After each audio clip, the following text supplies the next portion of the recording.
Bonino. This is quite unfortunate. But it's one of those situations where when the fan base is pretty much united in saying that this is an acceptable move, you kind of start to feel out where the truth lies. Today, the New York Rangers placed forward Nick Bonino on unconditional waivers for the purpose of contract termination. And some of y'all might be going out there and saying, wait a minute, that's crazy. Nick Bonino, of all people, is getting waived and he's getting taken off the roster? What's going on here? Well, if you go over to the profile of Nick Bonino, you talk about what he was brought in to do for the Rangers this season, and you acknowledge where he's been in the past little while. It's very easy to see why everything's going down the way that it is. Nick Bonino is 35 years old, he's a 6'1", 194 left-handed center, and he signed on till the end of this season, making a very reasonable $800,000. Now, Bonino, as we're all familiar with, was a former Anaheim Duck, he was a Canuck, he was a Penguin, he was a Predator, he was a Wild, a Shark, and then he was a Penguin again.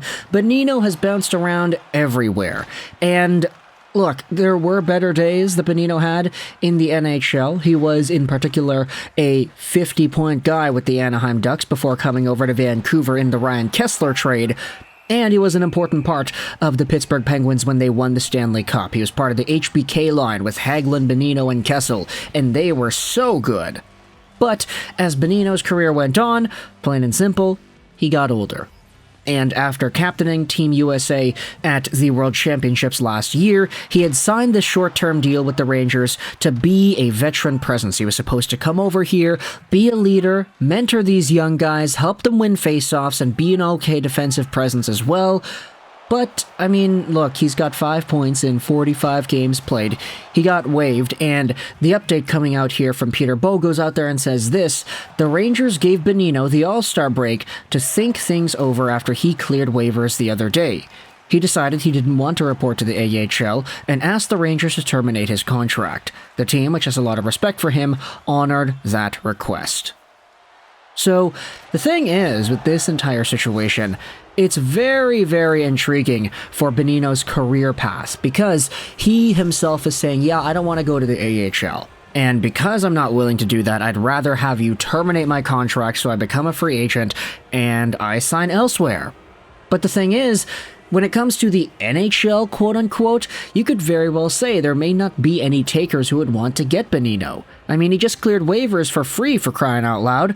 So, when it comes to the idea of him becoming a free agent and signing wherever it is that he wants, methinks that the only real possibility for him to remain playing is going overseas to Europe.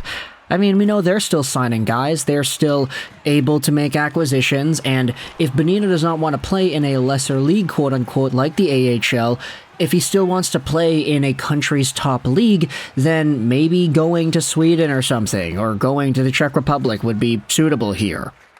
Either that, or he just decides, hey, I want to take the rest of the year off. Like, I'll get my money, I already made a bunch of money throughout my career, so why not go out there and just chill out, chillax for a little bit, while we try to recover and get everything back up to speed. I will say, when it comes to Rangers fans, they are all saying pretty much the same thing, that yeah, Bonino wasn't really the biggest needle mover on our team this year, so this isn't really the biggest deal in the world. It is just kind of telling, though, that for the New York Rangers, they just lost out on Philip Chytil.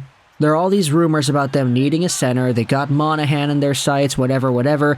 They did, they didn't. Maybe Elias Lindholm. Now they're maybe going after somebody else. But with all this talk about Rangers Town needing a center, and they just gone out there and waived Nick Bonino, they just straight up said, yeah, Bonino, sorry, we don't really need you on our team.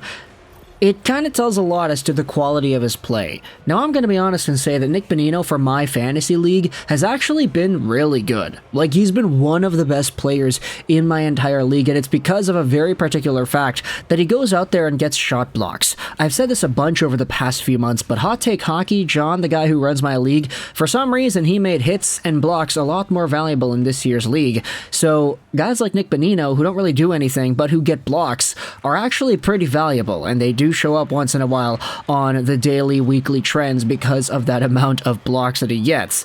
So, while I do acknowledge that there is some value that he brings if you have like some sort of a banger league like I do, where you do value blocks tremendously, like a block is worth as much as an assist in my league for some reason, then hey, Nick Bonino probably does have some value. But if you're not doing anything else, the offense is dying in the offensive zone when you have the puck. The entire flow of the systems just doesn't really mix when you're out there.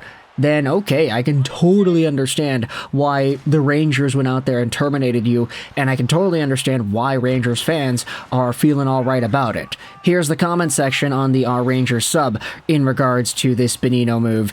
Top comment says, yeah, I'm not surprised. Even though he's from Connecticut, I can't imagine he was excited about going from first-class travel accommodations in the NHL to riding the bus up and down the I-95 and staying in at Hamptons. Peace, Nick. Wish we got you a few years ago. Thanks for trying. It's Bonino over. Meh, it was worth the signing for cheap. He's just non-existent and ruins anything offensively when he's on the ice, and his defense isn't good enough to make up for it. I'm guessing he didn't care enough to play in Hartford? I thought he might have been good to have in the pipeline come playoff time. We're glad, though, that he got to teach our guys some face-off tips. He blocked everything and helped a ton with face-offs. He served the team well. He should coach face-offs. So, based off of this, you could very well acknowledge where his value did lie. It's shot blocks and face-offs. So, for Nick Bonino, you could acknowledge the amount of respect that he has garnered from the New York Rangers organization when he says himself, yeah, I don't want to go to the AHL, and the team is like, okay, we'll just terminate you. Like, it's no big deal. If you don't want to go, you don't want to go. We'll put you on unconditional waivers to make sure you're out of this organization and you're out of this situation, and now he could just chillax. So for Bonino, does this spell the end of the road? Does this spell retirement? If I had to bet, I'd say it's probably more likely, unless that is Bonino decides in the offseason to just go ham on workouts and maybe come back to the NHL next year in tip-top shape. But at the end of the day, you know, the guy wasn't really cracking a Rangers team that needed a center. It's very unfortunate to see his production dip the way it has because, I mean, look, just 3 years ago, he was a 26-point in 55-game guy. That's a serviceable NHL player. So to go from that to 5 total points in 45 games, that's kind of whack, honestly. Like, Bonino has seen better days, and, I mean, he has the Stanley Cup pedigree to corroborate that. I mean, he's gotten 3 Stanley Cup Finals appearances and 2 cups in general, so good for him, right? I mean, there's a lot of value here with Bonino as a star-studded NHL player. It's just nowadays, things have not really been looking all too up. Maybe he signs in San Jose next year. Who knows? He was there last year, and he was pretty alright, so because that team has been so bad, maybe they just need veteran presences in the room. If Bonino is able to fulfill some sort of a role in that capacity, just be a leader, be one of the father figures in the locker room for a young team, then maybe it works out next year. It's just, for New York, that very much wasn't the case. So let me know your thoughts in the comment section below about Nick Bonino being placed on waivers for the purpose of contract termination. How does this make you feel as a Rangers fan? Do you think this was probably inevitable? Do you think Bonino will have value elsewhere in the NHL? And if you don't, then do you think he goes overseas to Europe? Let me know your thoughts in the comment section below. I hope you enjoyed this British Roll 99. And bye.